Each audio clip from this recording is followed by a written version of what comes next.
Welcome to First and 15, the only podcast that's trying to get you paid. I'm here with two-time FFPC champ AB. Alongside him is my guy, Dio the Machine. Guys, it's been a long time since we potted, but a lot has happened since then.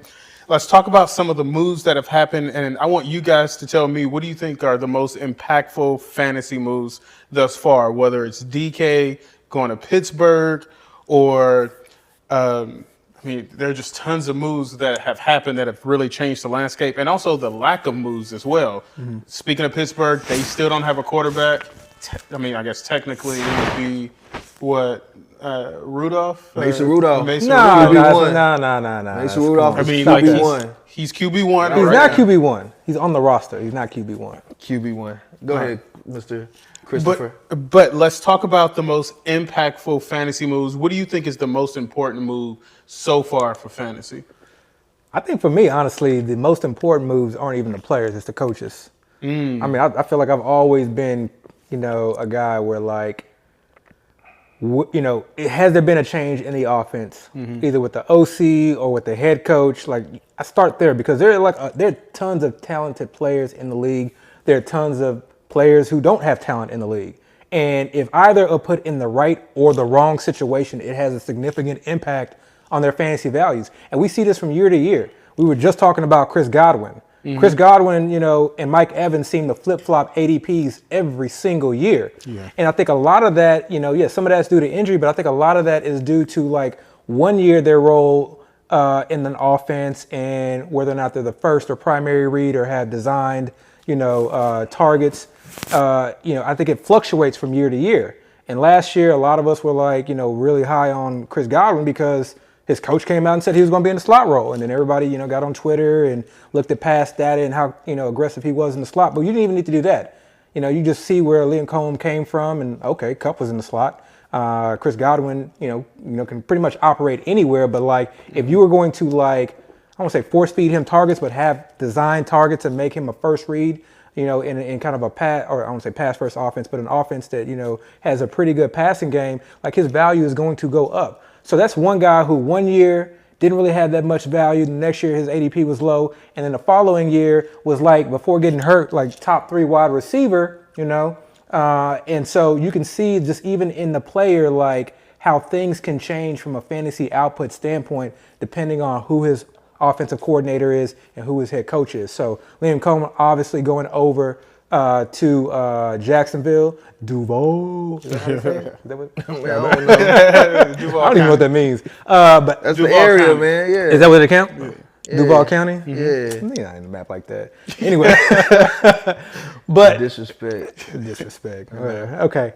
But either way, one of the first sound bites of the summer was something that was just music to my ears. Because y'all remember, I was really loving Brian Thomas midway through last year. For whatever reason, I'm just watching games and I'm like, oh, this guy is just more than a deep threat. And I kept saying, I was like, man, I'm gonna be drafting this guy high next year.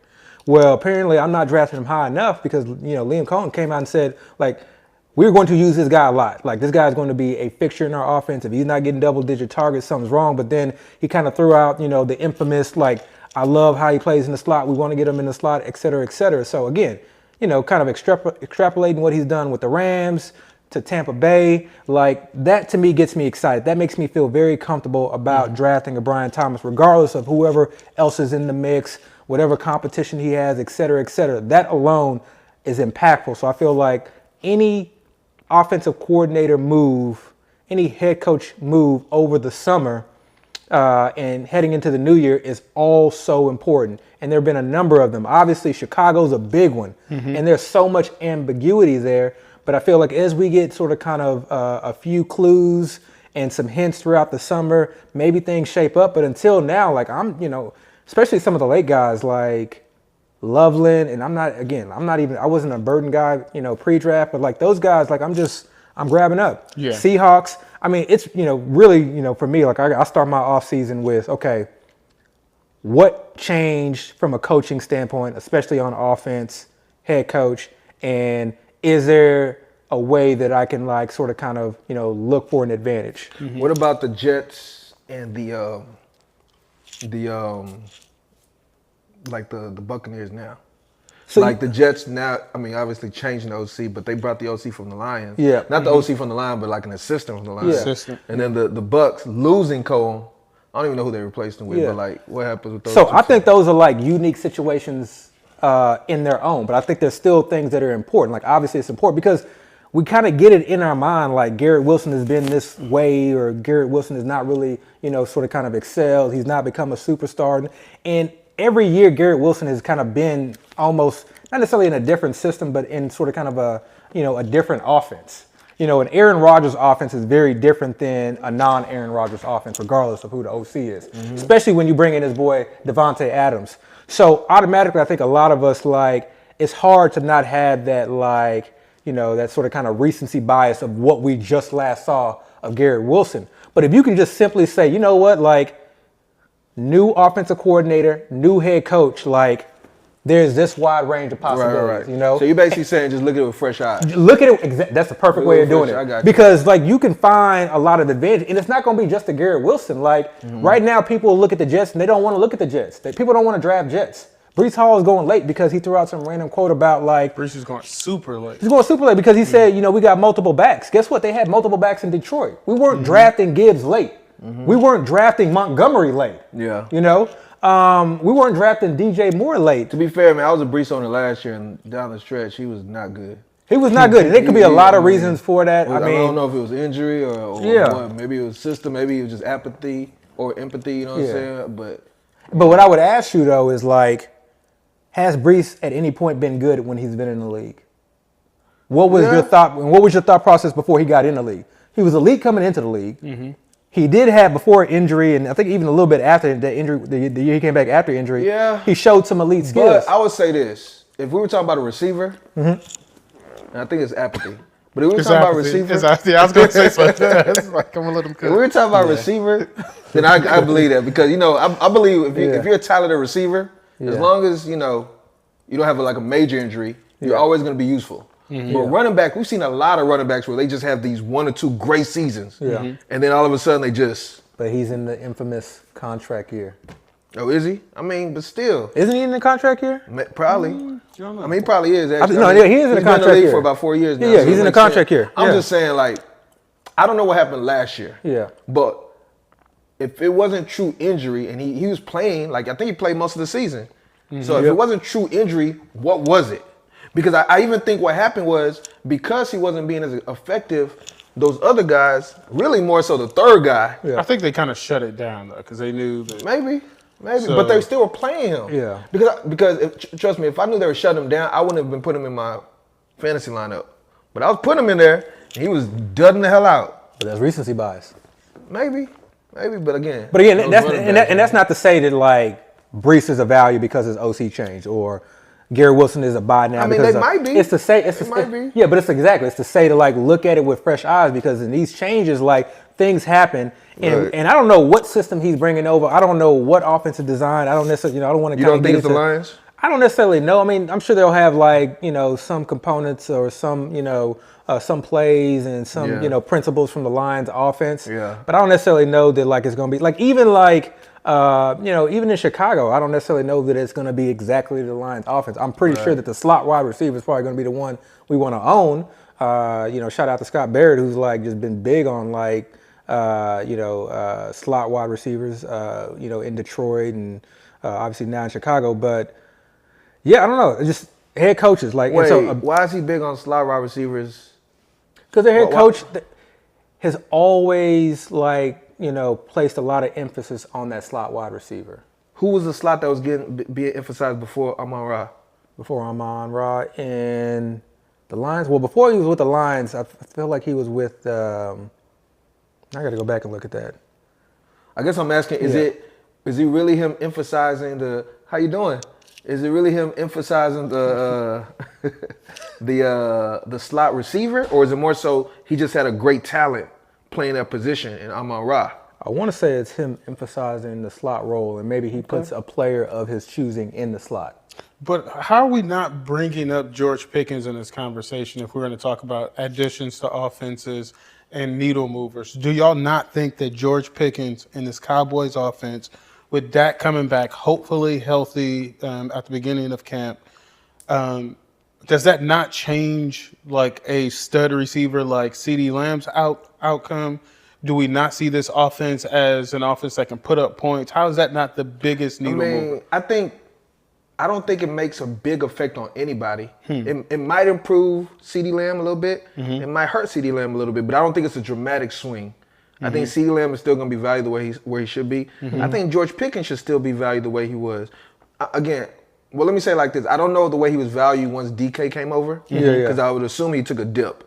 But prior to DK, when everybody assumed he was wide receiver 1 for the Steelers, I think his value is the same way as it should be now as wide receiver 2 for the Cowboys. I think the one player it affected the most is Dak. Okay. Right? And you know what's crazy? If Dak wasn't injured last year, I think he would have probably been a top 10 quarterback. And Dak has shown in the past he can be a top 5 quarterback. So I think Dak already was undervalued even without Pickens coming over. But hasn't he finished the last 3 seasons injured? He has. But that's the thing. Yeah.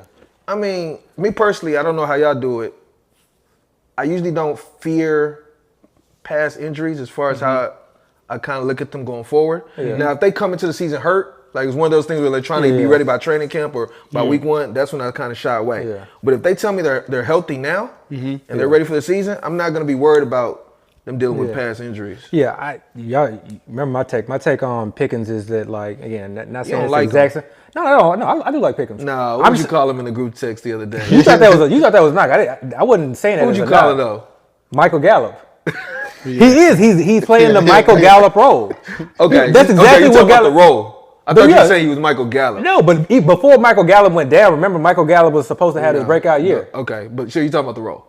I'm talking about the role, but Okay. They You have talking about the role. But they have similar skill sets. Man, come yes, on, his skill set's a little bit better at what they do, but they do basically the same thing, which is like, really good contested cool. player, can stretch the field to somewhat. But really, George Pickens is just like, he has, in my mind, like really, really good hands. He's strong at the catch point. Yeah. Again, contested catch He's situation. Des Bryant to me, man. Like he's Des Bryant. That might be it right there. So like, I actually like this for CD. I actually took CD like at the 102 because I feel like this actually now opens things up. It is going to be extraordinarily hard for defenses to go in and say, we're just going to take away CD and then allow Pickens just to like, Is CD being kill it ranked deep. wide receiver 2 right now, or did you? No.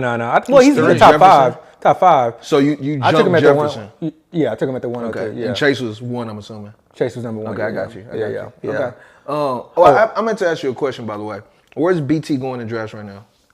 Towards the back end of the first, kind of that 1-2 turn. He was really getting steamed up, and then I think the So Hunter. it's high as well, like 111. As high, sure. I was taking him like 107. Okay, so you're getting him. 'Cause I think he made a comment earlier. Yeah. Okay. Yeah. I think he made a comment earlier like he's going higher than what you were like comfortable taking him. So you actually take him higher than where he's even. Yeah, I've been like, taking him higher. ADP-wise. Yeah, and his ADP kind of now I think has come down because people are drafting Travis Hunter. There's even like the discussion: is Travis Hunter better than him? Or like, is he the true number 1? I think maybe that's more Hell dynasty no. questions. Man, I hope y'all We not having getting into that right now. discussion out there, man. Do not do Yeah, that. so- man, okay. So y'all clearly are not Travis Hunter No. fans. Y'all don't feel. Y'all don't even think he's gonna be playing wide receiver. I think he's gonna play wide receiver. I think they're going to try to play him at wide receiver. Then they're going to realize, Yeah. hey, No, I think- like we're not getting him at wide receiver or at cornerback. Let's just move. I think him he's to gonna play cornerback. a lot. I think he's gonna be consistent. I just don't know how effective he's gonna be. I think I he'll think he's be really gonna very be the wide effective. receiver 3. I really think he's gonna be the wide receiver 3. Like he's out there, he's being used, but he's not the best receiver out there. Again, Tyler always rises to the top. He's not the best. You think he's not the most effective?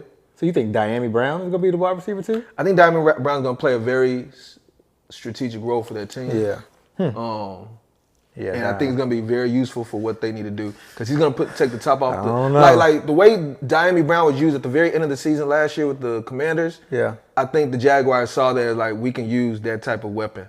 But again, we'll see. We'll see. I don't know. It's just that right now I don't think Hunter is gonna be. But that's a whole nother discussion. Yeah. We got time for that. Okay. What I was gonna ask was, what was I even gonna ask? Why are you thinking of that? Ben Johnson, really his only OC play calling duties from what I can see, at least in the league, were in Chicago. So we don't really have much to go on. So, Well, regardless, to answer your question before, I think the most effective thing was just, and Abby had a real detailed answer, but mine was just like the change of the offensive lineman. Like I really feel like football is very like has dramatic swings from how the front seven, or not the front seven, but the trenches are done. So if you improve your offensive line, I think like Caleb Williams and Jaden Daniels, those teams, they give the quarterback more time, give him more opportunity, longer drives. Joe Thuney to the Bears. Right. Laramie Tunsil to the Commanders. And they drafted a lineman in the first round. So I think those small little like steps or additions are going to make the whole offense kind of run a little bit better and a little bit more smooth. So I think those are things I look at, those little subtle edges to kind of see if a player can possibly produce more than what they produced in the past. Yeah. Also, Chip Kelly going to the Raiders is a big there's a whole lot. Yeah, we're going to talk about yeah. this all season. Yeah, Chip Kelly. And that's huge because, like, that dude, he runs a lot of plays very, very quickly. Even though he may, like, be mostly kind of, they may be more run game heavy, they still going to run a lot of plays. So, like. Does he still do that, though? That's what he did in college. But it's college. I mean, I don't know what he plans on bringing to the NFL. Because remember, he did that in the NFL. It's not just him, but it's also the head coach. I feel like that combination they are going to, and then they drafted Ashton Gentry. I feel like that combination is going to run the ball. No, I'm just saying, but they're gonna be running like at a fast pace. That's how he coached when he was with the Eagles and I think the Niners. Yeah. But he wasn't successful. Like that's how he lost. I don't necessarily know their offenses weren't successful. The offenses were, at least the first year or two, their offense. I feel were like successful. the league figured that offense out. It did. And he basically went back to college. Went back to college. And he did. Got in the I lab. felt like he transitioned He was in the converted lab somehow. And I feel like whatever he did at Ohio State, because even looking at Ohio State, were they running a lot of plays last year?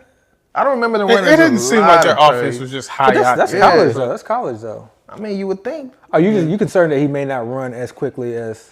I'm not even concerned. It's more so I'm just asking, are we sure that's the type of offense You're never sure, but I would, Would you bet on it?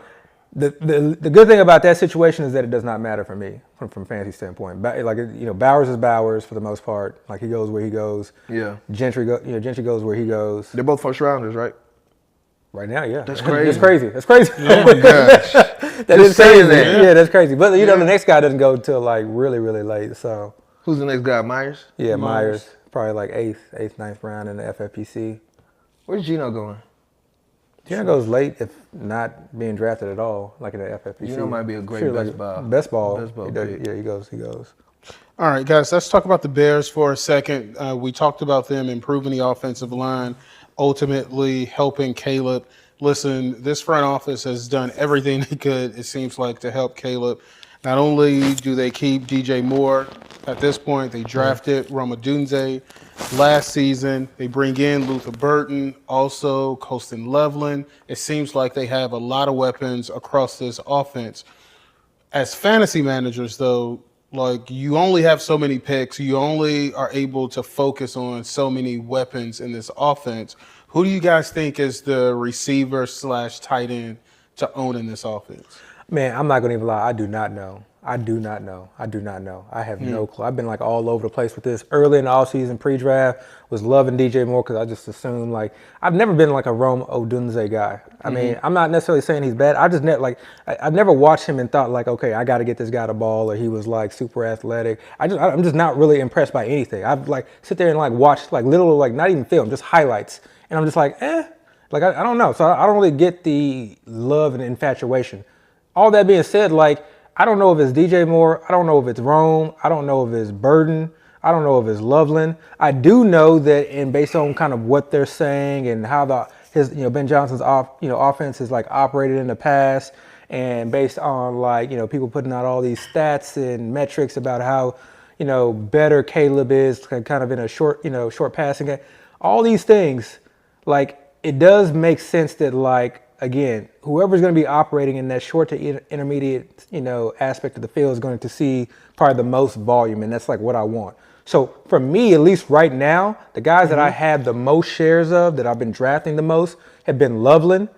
He was my favorite tight end pre-draft. He's been my favorite tight end post-draft. Him and Kittle, like probably my two highest on tight ends. Loveland is your favorite, like overall? Not overall, not in terms of drafting, but he's been like my favorite to draft because of where he goes. Because he's pretty late. I can just wait. Are we falling for Kincaid Dawson all over again? You just got to look at him independent. You just got to look at him independent. No, not the same. I don't know what drafts are doing, but The problem with Kincaid and who else? Kincaid and Dawson. Like, we're like. Who's Dawson? Dawson Knox. Dawson Knox. We call him Dawson. Dawson Knox. His His name is Dawson Knox. You said, like, Dawson, call him by his first Dawson. name. No. But what do you mean? Are we the problem? Whereas, like, people fell in love with Kincaid. But Kincaid came through though. I don't know if Kincaid. I mean, he didn't go crazy, but I mean, I'm assuming Loveland is like a late round pick. Late. He's like mid round. Like he goes after like a lot of the top tight ends. Like after round 8. Yeah, like after round 8. So a backup. Or backup. like the very in last. a tight end premium, yeah. Yeah, like, or in the like best ball, he very goes really last. Yeah. So I mean, that's not an issue. But like last year, people were drafting Kincaid in the second round. Yeah, you're not That's what I'm having to do that. saying. Yeah, That's But what not I'm saying happening is, now. Yeah, but that wasn't. that's recency bias, and so like everybody got burned. That was just bad process last year. Maybe bad process, but everybody got burned by not just him, by other tight ends. He's not the only one that's going late now. Everybody, like pretty much outside of the tight ends that did well last year, you know, Bowers and McBride, everybody else goes significantly later. Like significantly later. But that's the way it should be, in my opinion. If y'all remember last year, I was complaining because there was like 5 tight ends taken in the first 2 rounds. Yeah. And like this makes no sense. Like, what kind of value is this? Like, But if you took McBride, that was one. that was one. But One out of the 5. If you take the right guy, 1 out of 5. And the one that was the biggest winner is the guy that you probably were able to take in the 8th, 9th round. Yeah. but I feel like Not to mention Kittle was taken, what, 4th round? What I'm saying is, are we putting Cole Kmet out the pasture? yes, Oh, yes, yes. yes, Too fast. yes. No. Yeah. Go and turn Yeah. around. Look out. Look out into the yonder. To the yacht with the double Yeah, barrel. for real. Yeah. Quick. Oh, man. All right, I don't know. Like, Hey, man, Coach is lovely, man. So his question boy was, can play. His question was, He who would is. you pick? Like with all that, who if you had to Loveland put your and money- Burton. No, if you had to put your money on one guy. On one guy right now? Yeah. If I got to put my money on one guy right now, say probably I'm going to say DJ Moore. If I got to put my money on one Okay. guy right now. Wait, He's you getting went through paid. all of that, and then you're gonna Right, say no, DJ DJ Moore. Moore. But I'm saying, like, you said if I had to put my money, well, I guess technically no. That's what you Technically, do when you play actually, okay, well, yeah. technically it's Loveland and Okay, Burton, yeah. okay. Loveland and Burton, Mine would be Moore. yeah. Mine would be Loveland Moore. and Burton. Like took the bet. I like Ben Johnson, and you know we're very optimistic as far as what he'll do with that team. Yeah. But I still think it's gonna be a process. Yeah. Right. Like I still think he has to really get the team to understand the way he coaches, what he expects for them. I mean, if you remember, like he was with the Lions the year Amon-Ra broke out, right? Yeah. That team didn't start up coming out the gate, going crazy. Yeah. That team over the season, even Amon-Ra, like I think like mid-season, that's when he really started to break out. Yeah. It's like they started to get their footing. Yeah. And then the next year they got even better. And then the next year after that, Yeah. they started throwing up like 50 points Yeah. a game. Yeah. So I think it's gonna take some time. So with all A that big part being of the case, a big part of that was like the offensive line, and they spent a lot of money and a lot of resources upgrading that but offensive even the line. offensive line, they're probably gonna have to gel a little Yeah. bit. And I mean, even if they are able to gel, Caleb still has to Yeah. figure it out. I would say this: like we've seen a lot, and rightfully so. It's good TV, it's good, it's good tweets, social media, like engagement, et cetera, to have anything Ben Johnson, Chicago Bear related. But you've seen a lot, and you've seen a lot of his pressers, and you've seen him come out. And one of the things that, like, I think, we are all kind of aware of is he was talking, basically alluding to, like, look, we're going to see who's going to show up. We're going to see who's, like, playing hard when the ball is not coming to them. We're going to see who's playing hard and who's fighting through plays when when their numbers aren't being. Yeah. And, like, and we all saw what DJ Moore did last year. Like, I'm not saying it was right or wrong. I mean, that was, like, a bad situation. But you got to, like, all these guys watch tape of, like, the players, like when you listen to all the pressers, especially early on, they all talk about like what they saw on tape of watching their previews. So they all watch these players. So they all watching these players. So like for him to like come out and like kind of really talk about it, because he almost said it like in a very negative way, like basically like, yeah, there was some guys out here who were half-assed and we're not having that. But I mean, who's he gonna play instead of DJ Moore? What I'm saying is I don't know what role DJ Moore is playing. I don't necessarily know that they're going to be doing 3 wide. I don't know if they're going to have like 2 tight ends out there. What I'm saying is like, what if it's a situation where they have DJ Moore on the outside? DJ Moore's still like, serviceable fantasy year. But what if he decides, like this is my first year here. This is a rebuilding year here. Because the way he talks about Luther Burden is kind of crazy. But like, what if he's like, like this is my guy. I want Luther Burden in the slot because he's the most explosive player, and he puts DJ Moore on the X. He moves him around, he still gets some looks, but he puts Luther Burden in the slot. I mean, I think Moore just has the pedigree. He's been doing it for a long time. Yeah. He has the rapport to some extent with Caleb Williams. You know what I'm saying? Yeah, again, the system is going to be the system, right? And Burden's going to be a part of the system, but I don't think Burden's going to come out the gate. Because remember, they just paid DJ Moore a lot of money. Because I look at it like, what are they going to do with DJ Moore? They can't cut him. But think about this. They can't trade him because if they trade him, that means somebody's willing to take that contract down. And to take that contract on, he has to be producing. I don't think somebody's going to take that contract and he's not doing well. I don't necessarily know about that because he's a wide receiver and people have seen what he's done. I mean, that's true. That's true. But this is what I would say too. Like, number one, we don't know that the GM's going to be there next year.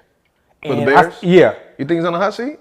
Oh yeah, he's on the hot seat. Really? I think for them to get Ben Johnson, like concessions had to be made. You saw like what went down in Jacksonville. I don't care what anybody says. Like what went down in Jacksonville was like he was basically like, "Who's the GM? No, I'm good." Right, but he came only after they fired him. Like But Ben Johnson came. Poles hired Ben Johnson. I don't think it was Poles that hired Ben Johnson. I mean, he was probably part of the decision, but I think it was management that was like, Ben Johnson was like the most coveted like OC, like had a head coach prospect like for like the last 2 years. So you don't think they're in sync then right now? I would say this. I say Ben Johnson's word and what he wants to do takes way more precedence and is way more important than what Brian Poles did before that. Because he also signed Swift to like one of I think it was the second highest running back contract last year. Yeah. And nobody's like, at least pre-draft, nobody was thinking that Swift's job was safe. I got you. And they signed him. And again, I'm not telling anybody to draft Burden ahead of DJ Moore or fade DJ Moore. I think DJ Moore goes in that's why I said I don't know and I'm taking shots, but right now I'm taking the route of who's the cheapest. And the same argument that I made for Luther Burden, and again I'm not a huge Luther Burden guy, is the same argument that I will make and probably even stronger for Colston Loveland, because Colston Loveland to me is that dude. I don't know. Yeah. I mean, I love Colston Loveland. I thought that he was the best tight end in the draft. I just don't know on that team if there are going to be enough targets to necessarily go around. That's the thing. It's everybody. I think we all I don't say we all, but I think people are like, Colston Loveland. How's he going to compete with DJ Moore? How's he going to compete with Luther Burden? How's he going to compete with Rome Odunze? What has Rome Odunze done? DJ Moore is a really good wide receiver, but he's not elite. He's not Jamar Chase. He's not Justin Jefferson. And we don't know that this coaching regime is going to hold him at the same level. And they drafted Colston Loveland well ahead of Luther Burden. Yeah. So that is a very cautious thing, especially drafting now is we just assume that X player is at X level in the totem pole. Some situations it's very obvious because nothing really changes all that much. Chase is going to be Chase, Higgins is going to be Higgins. But in these situations where the head coaches changes or there's a lot of movement, we don't know. Same thing in the Colts. And I'm not a huge fan of Warren at all, really. I think he's good. I think he's serviceable. I think he's a really, really good tight end. But I'm not a huge fan of him. I didn't just get excited when I watched him. But I don't necessarily know that he can't lead them in targets. Because you can look at nobody wants to draft Pittman. Mm-hmm. Downs goes super late. And a lot of that's depressed because we talked about because of the quarterback. Mm-hmm. But you have no idea what this offensive coordinator, head coach is Shane Steichen is going to do this offseason. They just drafted Tyler Warren. They were super excited. You saw the whole room talk about how X, Y, and Z. And maybe he's the third, fourth option. But what if? We don't know. Pittman is not this guy that you have to get targets. Josh Downs we but he's not this guy that you have to get targets. So a lot of these situations, I'm just saying, you don't necessarily know. I mean, we all can agree we don't know, right? We don't know anything, of course. But if you were to have to put a bet and make a decision on one guy, I don't see those guys being. Okay, I'm gonna do something new this year because we do. Right. Sometimes it's tough. I'm gonna start putting percentages on things. Okay, 100%. Look, I'm putting my mortgage on it. Okay. All right. Both mortgages. Triple. I'm putting everything on it. Everything. Okay. 0%. Ain't no chance in hell. Okay. So. Those are the only two options. Yeah, those are the only two. No. 0 to 100. So this is my confidence level. My confidence level. So for me, my confidence level in Colston Loveland being a serviceable tight end this year is like 65%. Him being like the number one option. I thought it was 0 to 100. Like, is it? No, it's a range. From 0 is the worst, 100 is the best, and I can choose anything between. That way you have an idea of like how confident I am in this. Okay. You know, because me just to say I thought you it were could all or happen. nothing. That's a, No. Sorry. So This is a bad 65%. idea, bro. No, it's a good idea. 65%. Let him get it off. Colston Loveland. 65% Colston Loveland is like a serviceable tight end. Like you can use him in fantasy, you know, as maybe like a top 13, top 14. Let me finish. 35% that like he finishes as a top 5 tight end. That's pretty significant. You just pulled those numbers out of your I'm not. This is literally how. When I go through drafts, I'm like, man, how confident I am, and I put and literally these numbers go through my head. Okay. You know. Okay. This. I'm sure the data reflects. Yeah. Put that in the formula. Yeah. Let's see what the chart says. The confidence interval. Well, let's talk about aging receivers. Quite a few aging receivers switch teams. Yeah. Cooper Kupp obviously went to the Seahawks. Devontae Adams replaced him. That's now in L.A. We have Stephon Diggs is now in New England. Yeah. How are you guys treating these aging receivers, and who do you think you should fade?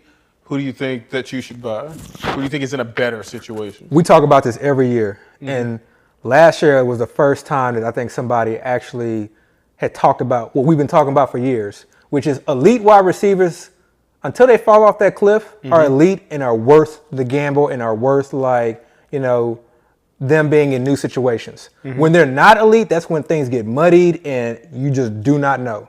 So if they are elite, then like you treat them as if they're still elite. You treat them as if they're like have not fallen off the cliff. You assess the situation, but I don't think you necessarily need to dock them all that much because they're older. Good example is Devontae Adams. I still think he fell off, but he was so elite that him falling off, he's still at the like lower tier of elite or just below that tier, you know? But he just landed in the nuts situation. Like the Rams are one of those few teams and few offenses where there is such a narrow target tree. 2 guys get fed targets. Running backs don't really even get all that used in the game, you know, in the passing game. Tight ends, I guess maybe depending on the tight end, really don't get all that. It's just like those 2 wide receivers get fed, and the quarterback's the same, the coach is the same, everybody's the same. Like, and Devontae Adams this year, to me, is so much better than Cooper Kupp was last year. And I was right. We should have faded Cooper Kupp last year, and I thought I was dead wrong for the first couple. I was sweating the first couple games. But he fell off a cliff, you know. At least I don't know. Who knows? But he fell off a cliff. But I don't see that with Devontae Adams. So him, I'm drafting high. Diggs is coming off an injury, but I saw a couple clips of him like really cutting hard, running routes hard in grass, in cleats. This early on, I mean, like, I'm not, you know, we talk about Kyle Williams and yeah, we like him as a prospect and in Dynasty, but like, who else do they really truly have? Like they said, that commands targets. They paid him. I still like they paid him though. Boutte. Oh wow, really? Boutte trade, man. So look, they paid Diggs. They paid Diggs. They got an old school head coach. They got what's his name? The OC, Mike McDaniels coming in. Like Diggs at this stage in his career, like the way he's looking right now as far as cutting, I think he'll be fine in the slot, and I think the slot eats in that role. So like that's actually a guy like I've been like low key like starting to pick up a lot on. Yeah. Now then you start to get to some of the other wide receivers. Kupp, I don't know. Like his offense, like how much are they really going to pass in that offense? You got J.S. in there. Like, I really don't know what to do with Kupp. He goes late, so I don't mind people taking stabs on him. It's just not my cup of tea. But he goes late enough to where you could take that chance. But you did see him fall off a cliff. Some of the guys that I'm more worried about are the guys who didn't change situations or who didn't, like, get moved. Tyreek Hill, for instance. Like, I don't know. What are y'all doing with Tyreek Hill?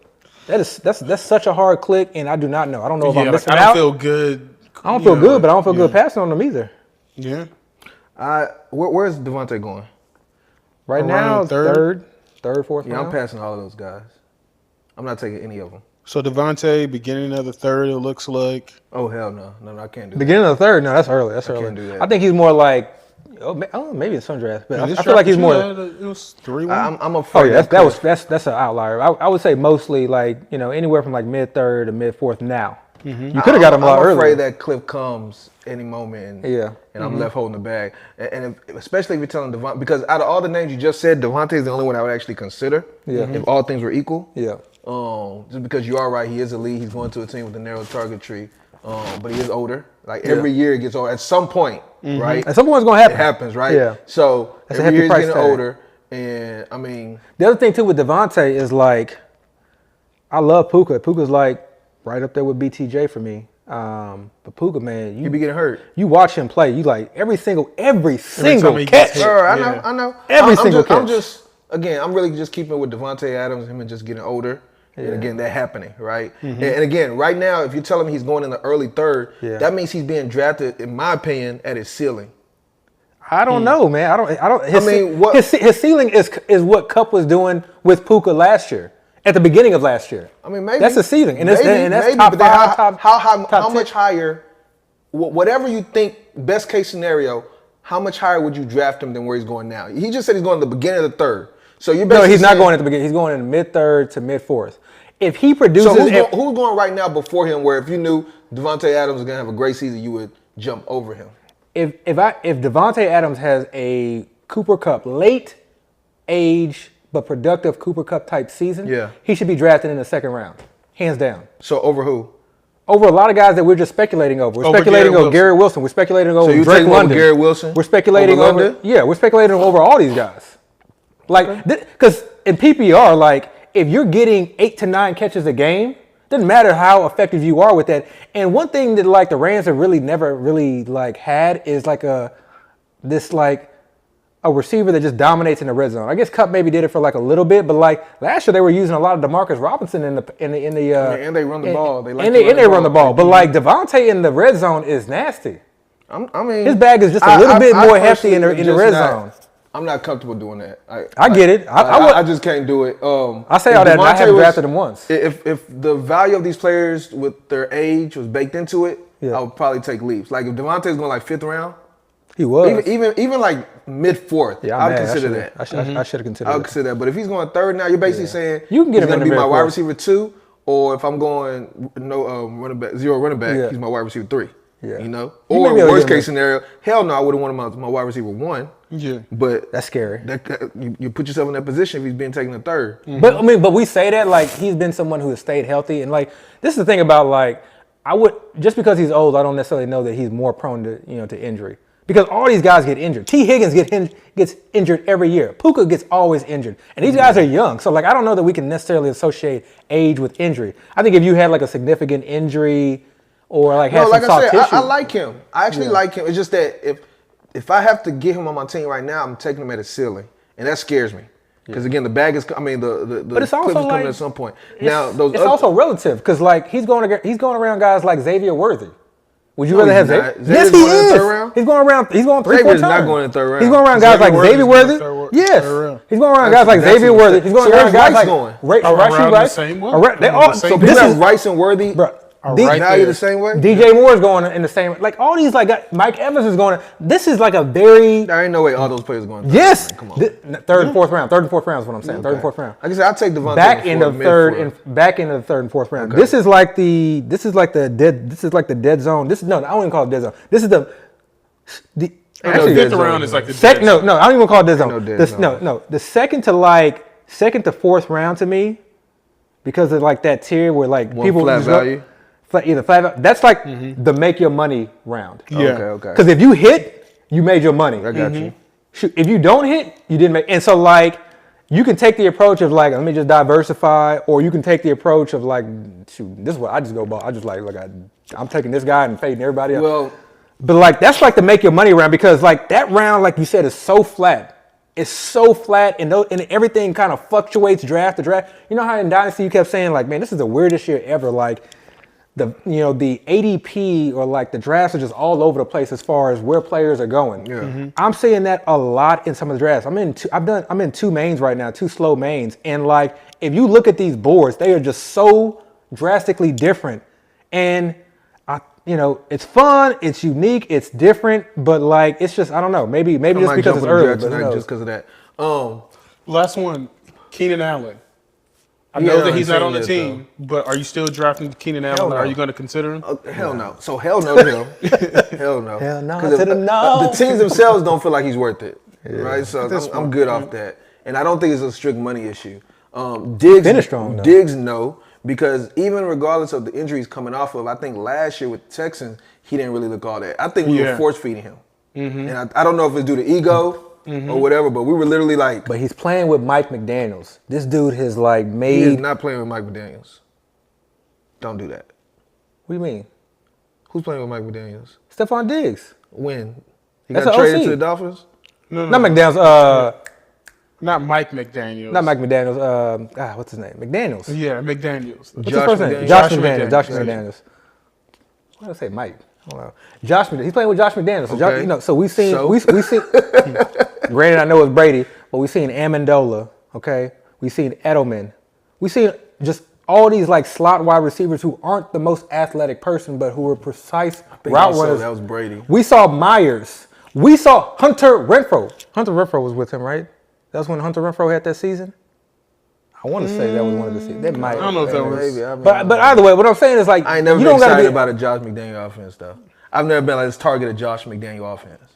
players in the offense I want to target. I mean, but they're good players, right? Yeah, like I don't know if I've ever said Josh McDaniels. Nah. But again, just last year he just looked like he was like he wasn't going deep. It was all real short, quick, Yeah. force. Like Stephon Diggs, one of those players on your team is if he got a lot of catches, he hit value. Yeah. But if he didn't get at least 4 or 5 catches, because he You wasn't kinda going to have give you to the force yards. feed him. He's Yeah. a slot only player. I mean, I don't want to say he's a slot, but He wasn't he's mostly always a slot. like that. Like with the Bills, he was a boundary guy. But what I'm saying is like the Texans had him mostly running in the slot. Yeah. They had Because mostly running in the I feel slot. like 'cause that's all he could do. I mean, we had Tank. We didn't have to put him in the slot. If you can run in the slot, that's all I care about. If you can give me 8 to 9 catches a game, that's all I care about. Right, but they still got Demario Douglas. He gonna and do- they got Kyle Williams. He's going to Debo his way to like 8 to 9 targets a game. Maybe. I'm just saying we're not guaranteed he's gonna be a slot guy. And I don't think I think the cliff has already come for him slightly. I can't argue that. That's possible. And then who was the other receiver you brought up? You said Diggs, Adams, and who was the third one? Keenan Allen, Keenan Cooper Allen. Cup. Cooper Cup. Oh, Yeah. Cliff Kane. Yeah. Cliff Kane wrong. Like he's done. The Y'all Rams got- were like, you know y'all what? got on Rams receivers twice now. Yeah. Telling y'all The don't do it. Rams was like, you know what? We good. Adams. Yeah. Come on. But man. now I'm on Adams though. Yeah. You know, I was not with the Robinson. At the beginning of the I third. was not with the Cup. Where you taking him? Where you taking him? I have 0 Devontae Adams right now. Where But I would you will take him? mid-third, depending on the team, but definitely in the fourth, I would strongly consider it.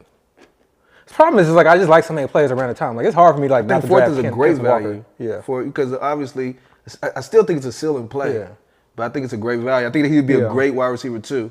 But I'm usually like it's my issue is like I'm just like smashing the button on Kittle. I really like Chase Brown too as well. Like there's just a couple guys in the third round that I really like that I'm just like so I got to diversify a little bit. You know, it's too. great. I had a lot of Kittle last year because remember, again, going back to that tight end conversation, I was just looking at it like, why is Kittle going so late? Behind all these, I don't want to call them bums, but all these tight ends we haven't really seen consistency in, and had these 1 year, one-offs. But now he's taking the third, fourth. I don't think I'm gonna have any Kittle this year. Yeah. Mid-third? This is the first year. Last I year don't was think I'm gonna have any of that value. Last year was the first year, man, when I saw he was like really getting consistent targets. Yeah. And he got injured. And then now you have Ayuk, who knows like when he's coming back. He had a pretty bad knee injury. Debo is gone. You have a young Pearsall, okay? Juwan Jennings though, And you have Juwan. But see, that's the thing. We say all these names, but and Juwan C-Mac is wasn't there either. But Juwan Jennings, like, is he really like that guy? You got to Yeah, like, he that guy. If you he may be that guy, but he's not that guy like George Kittle. George Kittle is that Of course, guy. yeah. If you're an offensive coordinator, and you're like, and people throw out the names Pearsall, Juwan Jennings, and George Kittle, and they say, okay, who do we need to get the ball to? It's going to be George Kittle. So like now you have an entire offseason knowing your And personnel, that's what I'm saying. and they just paid him again. Yeah. I'm not saying I don't like Kittle as a player or as a skill set or Yeah. talent. I love Kittle. I love Kittle last year. The Kittle love is never going away as long as he's Yeah. in the league. But I think the value now, I think and I don't even want to call it overvalue. Yeah. I think it might be where he's just valued perfectly. But if you're going to try to win this type of tournament, I think you need to try to find the tight ends that are undervalued.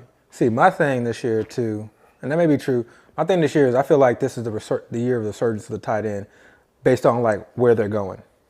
I feel like because there's so many tight ends that are going not maybe like super late, but like they're going like after you can draft out all of your your roster. So That's great. A lot of them are great, but I feel like a lot of those guys could hit because there was just a lot of weird situations. A lot last of year. them not just can't hit, they will. They will hit. Mm-hmm. But one of them will hit. But I say that to say, especially like and this is mostly for tight end premium. In best ball, I think it's a little bit different. But in tight end premium, like I am like.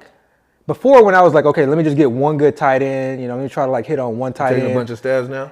I'm not taking stabs. I'm like, these guys are going to be my starter and my flex. Like, I just feel so comfortable with it. Tight ends? Two tight ends, at times 3 tight ends. Like, so you taking before? Wait. Are you taking tight ends? When I say high, I'm not saying like top 5 round, but high enough to where you're taking them over like solid backup running backs? Or hell yes. You're taking your one good tight end and then taking 2 later? No. If there's a good tight end, like I'm not sure how I feel about Bowers. We kind of had this discussion. I want to have some shares, but I don't feel comfortable taking them like that. I don't know. Bowers. Trey McBride. First round? Yeah, Trey McBride. I don't mind because he goes at the back end. I know I can get like an elite wide receiver or maybe even elite running back with it. So I like Trey McBride.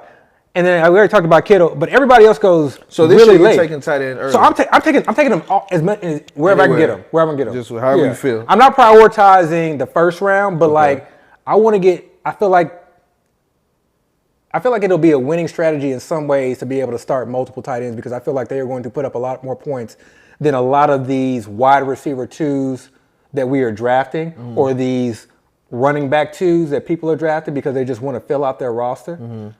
Or they just want to have like that extra depth, or they think that this may be the breakout year. I feel like a lot of those tight ends, I'm going to be comfortably slotting into my flex. Like right now, if I was drafting, and I say that because I haven't started drafting yet. Yeah. But once I start drafting, I think I'm going to personally target Ingram and Njoku. They go late, Yeah. and I love that as part of the plan too. Yeah, because I saw your board once, and definitely I feel like they're going way later than they should be going, and they both have supreme opportunity in front of them. Yeah. So. Yes, let's finish up with Dynasty talk. Listen, let's talk about rookie running backs. Which rookie running back do you think can actually jump and become RB1 this season? Like, specifically, like, long-term, not like first round. Take the job, like yeah, Bucky like did? take the job. Yeah, like take the job. Which like not like a first-round running back, right, like a Mario Hampton, right, like they took him in the first round, not Genty, obviously. But let's talk about second round and later. Who do we think can be those running backs that actually take people's I already jobs? told y'all my guy. I guess that was before we started filming. Well, Harvey, we get to include That's all your the guy. day 2 guys. Yeah, Harvey. Henderson's my guy. Yeah, Harvey. Yeah, I don't see it in this. Yeah, Henderson. See, yours ain't fair because we know he's walking into his starting job. I mean, Yeah. I feel like Henderson, that's why. I feel like, I mean, I liked him before him, but like Touche. that's why. Like, But Henderson, I think, can literally take the job away. Yeah. Because from straight talent, I don't even think it has to do with injury or anything. I think it was just strictly like he'll show that he's the better talented back, and he'll take it. Because that's what Bucky did. Rashad Smith, White didn't get hurt. Yeah. Yeah. Well, I see. That's the thing is, that situation, and again, this is where I think the Josh McDaniel thing is important. That situation, I don't know that there is a job to take. I don't know that like his role in the offense is the same as Ramondre Stevens' role in the offense. What I'm saying is, whatever that starts out as, if it's like you got one role, I got one role, Henderson by the end of the season, Taking both. I got both roles. You gonna eat your role? That's straight up. You gotta take that role too. That's what I'm saying. I'm gonna take that too. Yeah, I'm gonna take that too. So that's what I personally think. Okay. Quinshon Judkins? Man, if you really want to know how I feel about that, Please I don't think tell me that you think Samson. Samson is Yes, I do. You don't think he's too small? I don't think he's gonna take the job, but I think what Abby's saying, I think he's gonna have a specific role I can see that that. he's gonna excel at too. Yeah, because if you kind of like look at the Vegas odds of win-loss totals, and they're gonna be playing from behind, like how much I guess it depends on how they deploy him. And I don't really see Judkins as this guy who's like you really want out there third down. Right, no, not at all. And like hurry up 2-minute Not offense. at all. Not at all. I don't know how much Samson is going to be that guy either. Maybe it's but that's forward. Samson's game. Maybe it's forward. But that's why But they made Ford take a pay cut to stay on the team. I took. So they were even telling him like, look, we don't really need you. Yeah. But if you want to stick around, you know what I'm saying? I mean, you can roll if you want. Yeah, you But know, like, you could go walk out the door. But Samson, I mean, come on, he was a 4th round pick, bro. After you took a running back in the 2nd round. So it wasn't a necessity whatsoever. So if it's not a necessity. They took 2 quarterbacks too, though. Yeah, Right. But we all, let's not even, let's not. We can't talk Let's about not, the quarterback situation. let's All right, we're gonna say that for But another pod. I like Samson a lot too. Like I thought he was good going into the draft. I wish the team that drafted would have been the only back they drafted. Yeah. But you know. Yeah. I don't know. Judkins looked better than Trevion Henderson to me. Like when I Really? saw them at Ohio State, it wasn't close. Like Really? he looked way better to me. But that I think it's Much to me. more juice. To me, it's one of those situations where like, okay, one guy's coming in for early down, short yardage. I won't say obvious run plays, but likely run plays, and then another guy's coming in for 3rd down, coming in like getting screens, coming in when like hurry But that's up. the guy you want, right? Like that's the guy that you I mean, want. y'all- Yeah, but y'all that's like those limited. type- That's limited touches, But y'all know guys. I like I don't those like type those of guys. players. That's I don't like like the that. Devon A-Chain / Gibbs type role. Well, that's But what I was Devon gonna A-Chain say. and Gibbs, Yeah. Devon A-Chain and Gibbs could get volume. Henderson can't get volume. But when they first came into the didn't league, get volume. they didn't start off getting volume. I know, but they proved that they can get volume. But even in college, neither of them in college was the bell cow. And their first year, neither of them were the bell cow. But they showed that they have this skill set that you can't keep off the field. That's what I'm saying. I think Henderson is going to show. I don't think he's that good. I don't see it. I mean, I think he's good, but I don't know that he's that good. I really think he's that good. I think he's overrated. But yeah. Yeah, I see Judkins as the better running back. Like from Ohio What do you think they're going State. to do with Samson? I think he's just Just depth? That's it. So just a bad pick, basically. I think it was a bad. I think they made like a few bad picks in that draft. I know we're not gonna talk about it right now. Yeah, I got you. But they made a few bad picks. But you got a couple of other ones though too as well. Some Talking other about ones. sleepers? I don't even call them sleepers. Well, yeah, you can call them sleepers. What? Yeah, I guess you can. They're not really sleepers. Everybody know. Yeah. If you know Dynasty, you know these guys. But if you don't know Dynasty, and I guess this is good to know even if you're a redraft person. Yeah. So the first guy is the guy I've been trying to get everywhere for the Commanders. Ja'Cory Krosky Smith, maybe his last name? I don't know. Yeah. Came out of Arizona. Yeah. But only played one game there. Was in Louisiana something or maybe another school, whatever, before that. But super cold, like great skill set. Won MVP of the East Shrine Bowl or whatever. Yeah. East West Shrine Bowl. So, I mean, that depth chart, I feel like they're looking for somebody They are. there. Yeah. Like, I don't feel like anybody truly securely has that job. Like, Yeah. even the end of last year, like, they were using, who was that running back they were using just randomly? Nichols. No. Yeah, Jeremy McNichols. Jeremy- Yeah. Oh, yeah. Like, yeah. where'd he come from? Yeah. He was looking good, too. Yeah. So, and he was, like, getting a lot of reps over Brian Robinson. And I think maybe Eckler was even hurt at that time. But it just kind of shows you that they're willing to give somebody the opportunity there. Nobody has a stronghold on that job. And if he shows he belongs, Yeah. he can run away with that job. 7th round pick though. Yeah. I know. Yeah. I mean, it happens. Yeah. I mean, this draft was so deep. I think teams really looked at it as. See, I don't I mean, I know how you feel, but I really do believe teams looked at it as. It's so deep. We can take the guy we want later. Because even the Chiefs, when they talk about the guy they took, Rashad Smith, they say they looked at him like a 4th round. And, you know, teams say this obviously, Yeah. but they did say they talked about him in the 4th, 5th round. But they're like, let's wait it out. Yeah, and that's they a were able to get situation him. where either Pacheco's going way too late, or like, you Bro, could like you hit can on get Rashad Smith. both. That's what I'm saying. Yeah, You and get that's exactly and what I'm that's doing. the way to play it. Yeah, just because take I think both. it's going to be one of them. I don't think it's going to be Hunt. Yeah. I don't think Elijah Mitchell has any. I think they literally might cut Mitchell. Yeah. He could see. He could be easy cut candidate. Yeah, you know what I'm saying? So if you get both of them and they're both going late, yeah. And then there's a lot of guys too. This is why, Wait, what's the late though? Like, would you draft? like 14th, 15th round, like you could take he Pacheco.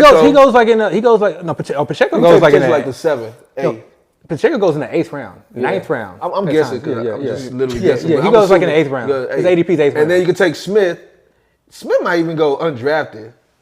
No. In FFPC he gets He's drafted. getting drafted. He gets drafted? Oh yeah, hell yeah. Okay. Yeah. That's their rookie fee Boy, sticking around. yeah. Boys are on it. But even so, I'm sure he's not being drafted before 15. Kareem Hunt still Probably on around the the 15th. roster. Elijah Mitchell is Yeah, on the no, roster Rashad now. Smith is getting drafted. Everybody's like high on these They like know rookies. him? Yeah. Okay. Devin Neal getting drafted early. He goes around I'm the not a same Neal time. guy. I'm not a Neal guy. Giddens. Well, the thing with Devin Neal is just like, what if I don't think they're moving on from Kamara, but what he gets hurt. The other rookie running backs I like, and we switched to a dynasty conversation, but Jarquez Hunter with the Rams. Yeah, he's a 'Cause hot I name. think if again, Damn, if so he we just throwing away shows- Corum already? But he's just not. I guess they don't really use their running backs in the pass game anyway. Yeah, I wasn't a big Corum guy before. See, this is something to keep in mind. Like, man, like I'm not saying it's necessarily for Hunter guy, but like every year, just think about like all the rookies that like got hyped up and that are just basically like worthless right now. Oh yeah, I think about it all the time. Yeah. Yeah, but I do feel like, I really feel like with players' careers, it's like they get an opportunity, right? And if they could take that opportunity and like really like flash, Yeah. then that gives them more future opportunities. Yeah. And vice versa, if you get that opportunity and you kind of put up a dud, no matter how hard you work or how good you are. Kamani Valdell. Yeah, exactly. Said, look. Like at some point, like Najee. we try. Yeah, exactly. Next guy, get in there. Marion, like, come on, Yeah, bro. you know what I'm saying? So I really feel like that. So for Corum, I think it just didn't work. I also feel the same way about Benson. But they didn't take anybody. I know they did it, which is why I think Connor is going to go crazy. Yeah. All right, guys, that's the episode this week. That was Yeah, pretty man. quick. Oh, let me say my other rookie running back, All right, go ahead. Jordan James.